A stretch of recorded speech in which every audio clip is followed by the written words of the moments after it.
Queridos alumnos, queridas alumnas, ¿cómo están? Espero que muy bien. Bueno, nos vamos reencontrando después de este breve descanso que nos tomamos y vamos a recapitular, es decir, vamos a repasar lo que fuimos viendo en este módulo número 1 de esta materia que se llama filosofía. ¿De qué se trató este módulo? En primer lugar, tomamos contacto con este saber diferente a otros saberes. A lo largo de la escuela, tanto en la primaria como en el secundario, fuimos tomando contacto con el saber científico, de manera tal que cada una de las materias que fuimos viendo a lo largo del secundario puede ser que tuviera referencia a alguna ciencia o a más de una ciencia. Por eso que ahora aparezca este saber diferente al saber científico es, sin ninguna duda, una novedad. Pero también es un saber diferente al saber cotidiano, a esos saberes que vamos recibiendo porque nacimos en una cultura, en un lugar, en una familia, en una clase social, porque fuimos recibiendo mensajes de los medios de comunicación, porque fuimos aprendiendo un montón de cosas propias justamente de esta cultura en la que nacimos. La filosofía viene a desafiar estos saberes dados, estos saberes que hay que saber para vivir en sociedad. ¿A desafiarlos de qué manera? En primer lugar, mediante la pregunta, poniéndolos en tela de juicio, dudando de ellos, viendo qué hay detrás, deconstruyéndolos, encontrándoles el sentido o desnudando el sinsentido que hay detrás de estos saberes. La filosofía viene a poner en tela de juicio todo. Básicamente, si tuviéramos que definir el objeto de la filosofía, sería todo. Esto a nivel de objeto material. Y el objeto formal, es decir, desde dónde nos paramos para poner en tela de juicio todo, es desde el sentido.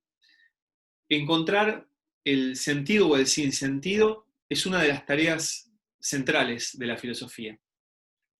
Tomamos contacto durante este módulo con la alegoría de la caverna, esta metáfora famosísima de Platón, que nos hizo pensar si realmente no será que lo que vemos, lo que sentimos, lo que tocamos, pero también lo que pensamos, lo que recibimos y lo que nos enseñaron, son solamente sombras de algo que no estamos viendo todavía. La liberación de esos que estaban ahí, encadenados, mirando esa pared donde pasaban las sombras, vendría mediante esas preguntas que puede aportar el saber filosófico. Libertad que va a originar quizás una inmensa iluminación para el que la recibe, para el que se anima a dar el paso, de pararse porque se le soltaron las cadenas, pero también libertad que va a generar una profunda incomprensión. ¿Por qué? Porque aquellos que siguen encadenados, aquellos que todavía no dieron el paso de cuestionarse todo de todo, van a empezar a tratar a ese liberado, a ese filósofo, como alguien sospechoso, raro, loco, e inclusive, como le pasó a Sócrates, acusarlo de que tiene otras intenciones. De esta manera nos metimos en el saber filosófico como un saber desafiante. Y lo más lindo de este módulo, por lo menos desde mi punto de vista, es que ustedes se animaron a hacerse preguntas que antes no se habían hecho. Las preguntas y su variedad, la variedad de las preguntas que ustedes han hecho, la profundidad de las preguntas que han hecho, y todos los colores que se fueron como desplegando en estas preguntas, reflejan que la gran mayoría de ustedes ha hecho un trabajo excepcional y que además ha sido un trabajo verdaderamente filosófico. Estas preguntas las hemos ido como clasificando en diferentes grupos. Y estos grupos hoy le vamos a poner como el moñito. Y ese moñito es el nombre. El nombre de cada uno de estos grupos de preguntas constituye lo que se llaman las ramas de la filosofía. También se llaman disciplinas filosóficas. Por ejemplo, aquellas preguntas que se refieren al ser humano, al hombre, de qué está hecho el hombre, cuál es el sentido de su existencia en el mundo, cuál es su origen, cuál es su finalidad, etc. Estas preguntas constituyen una rama de la filosofía que se llama antropología.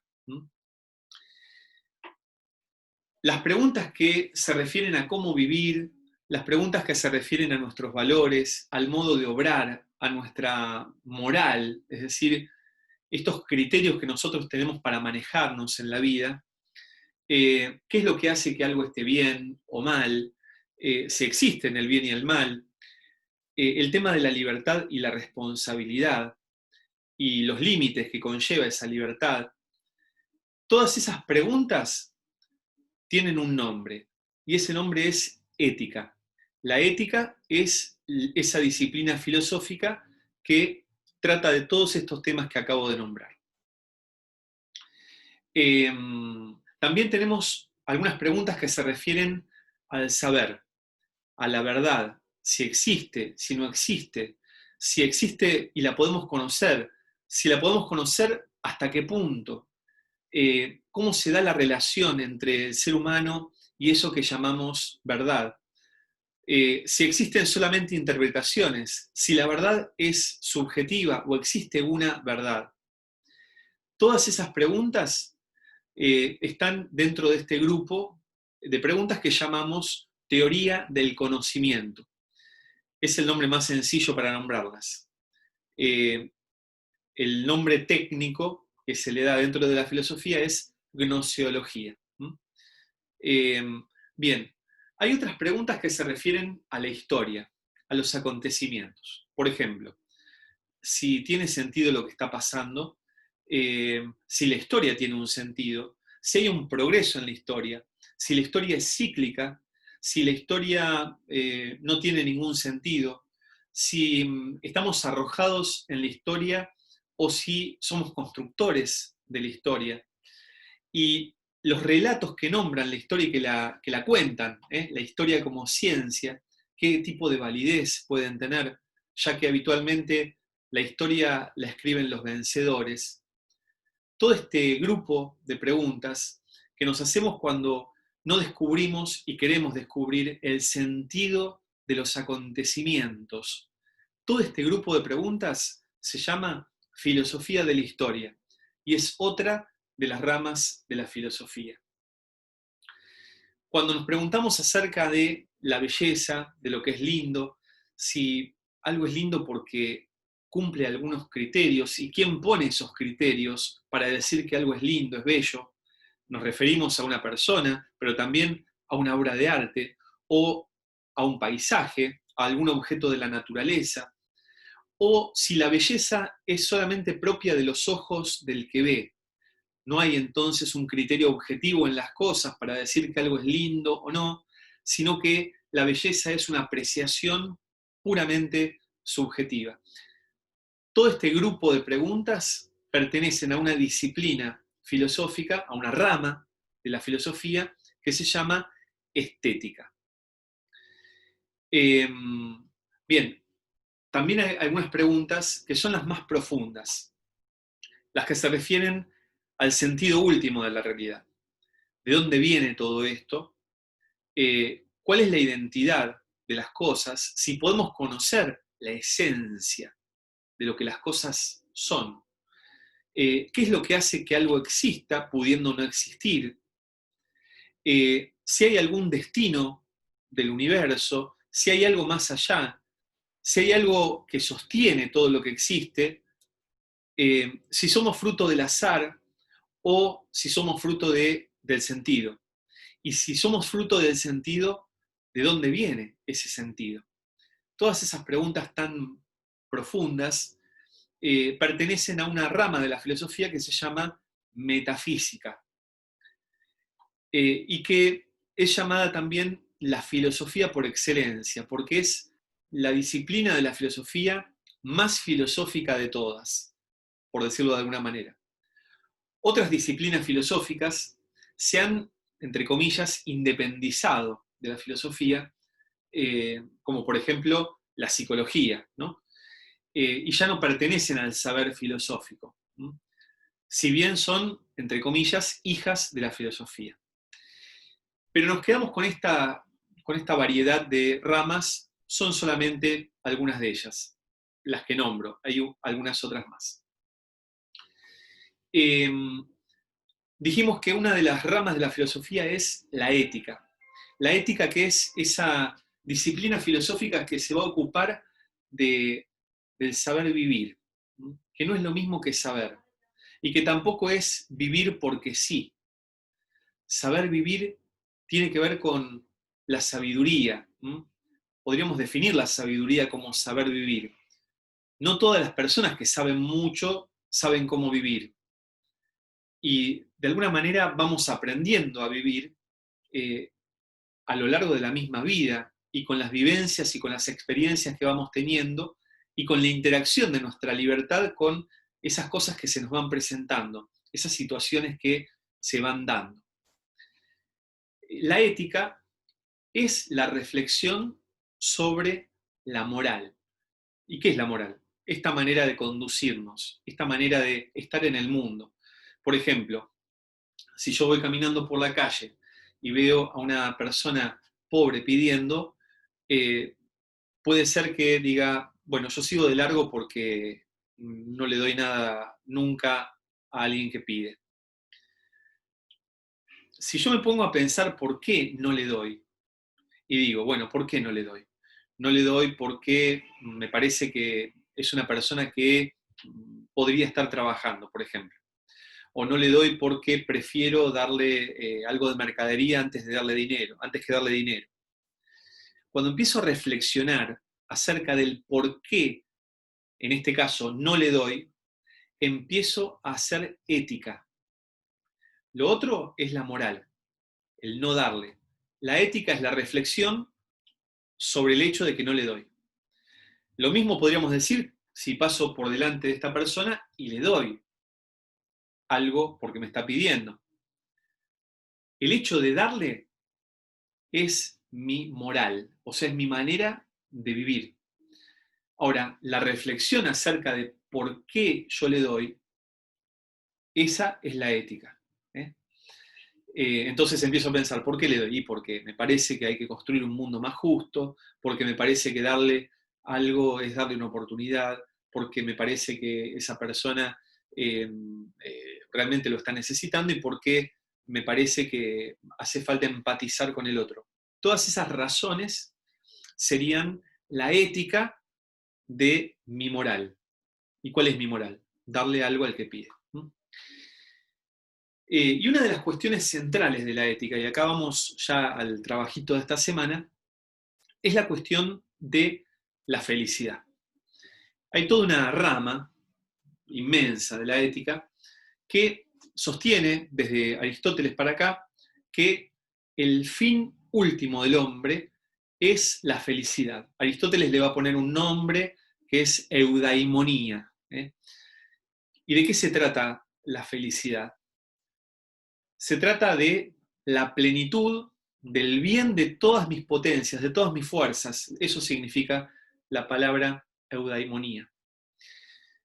¿Quién no quiere ser feliz? Todo el mundo lo busca de diferentes maneras. ¿Y por qué un fin último? Porque si yo, por ejemplo, voy a trabajar, supongamos, ¿no? Voy caminando a trabajar. ¿Para qué? Me pregunto. ¿Qué finalidad tiene trabajar? Bueno, ganarme el pan. ¿Para qué? Para mantener a mi familia. ¿Para qué? Para que todos estén bien. ¿Para qué? Para que juntos podamos ser felices. ¿Y para qué querés ser feliz? no hay una respuesta. Podría decir, ¿para qué quiero ser feliz? Para ser feliz. ¿Qué otra respuesta hay? Por eso se le llama el fin último, un fin más allá del cual no hay otro fin. Podría decirlo con otras palabras, pero estaría diciendo lo mismo. Quiero ser feliz. Esto lo sostiene Aristóteles y toda una línea de pensadores en adelante. El tema es, el gran tema y lo que yo traigo como propuesta para esta semana, ¿qué es la felicidad? Para unos, dice Aristóteles, la felicidad va a consistir en la honra, en el honor, en la valoración, en lograr cosas y que te las reconozcan. Podríamos decir, traduciéndolo al presente, en ir logrando tus metas y tus objetivos. Que te vaya yendo bien en la vida, en el sentido de ir logrando una cosa detrás de la otra y obteniendo el reconocimiento que te correspondería por ese logro. Otros, dice Aristóteles, hacen consistir la felicidad en el placer, es decir, en pasarla bien, diríamos hoy, en vivir cada día disfrutando, en el bienestar, en todo sentido. No nos referimos solamente a los placeres corporales, sino a todo tipo de placer. Entonces la felicidad consistiría en disfrutar. Y otros, dice Aristóteles, sostienen que la felicidad está en hacer bien las cosas, en ir por el recto camino, en conocer la verdad y obrar de acuerdo a esa verdad, en hacer el bien. Cuando uno hace el bien, ese bien es reversible, me hace bien a mí cuando hago el bien. Y esto se aplica no solamente cuando ayudamos a alguien necesitado, sino siempre que hacemos bien algo. Y siempre que conocemos bien algo. El hecho mismo de conocer, dice Aristóteles, para algunas personas contribuye a su felicidad, porque el hombre desea por naturaleza saber. Y entonces cuando planifica su inteligencia sabiendo, también aparece el gozo, la alegría en su libertad, en su voluntad y en sus pasiones, porque está haciendo las cosas bien. Este sería como el tercer grupo, según Aristóteles. Y entonces la propuesta va a ser la siguiente. Con la ayuda seguramente del tutor, vamos a dividirnos en 3 grupos en la clase. Y uno de los grupos va a analizar y poner ejemplos de este primer grupo de personas que dice Aristóteles. Otro grupo se va a ocupar del segundo grupo de personas que dice Aristóteles y el tercer grupo de este tercer grupo de personas que dice Aristóteles. ¿Qué hay que hacer? Lo que hay que hacer es buscar ejemplos. ¿Y dónde puedo buscar ejemplos? Hay un montón de lados donde buscarlos. Puedes buscarlos en tu familia, puedes buscarlos entre tus amigos, puedes buscarlos en los medios de comunicación, puedes buscarlos en películas, en canciones, puedes buscarlos en internet, en todos los lugares de noticias que puedas imaginar. Te vas a encontrar con un montón de ejemplos. Simplemente hay que ir a buscarlos. Cada grupo tendrá que presentar por lo menos 10 ejemplos de cada postura de estas 3 que presenta Aristóteles. Bueno, les mando un abrazo grande, espero que sigan bien. Si tienen alguna duda o alguna pregunta, escríbanla en Classroom y seguimos adelante. Que anden muy bien, muchos saludos a sus familias. Un abrazo.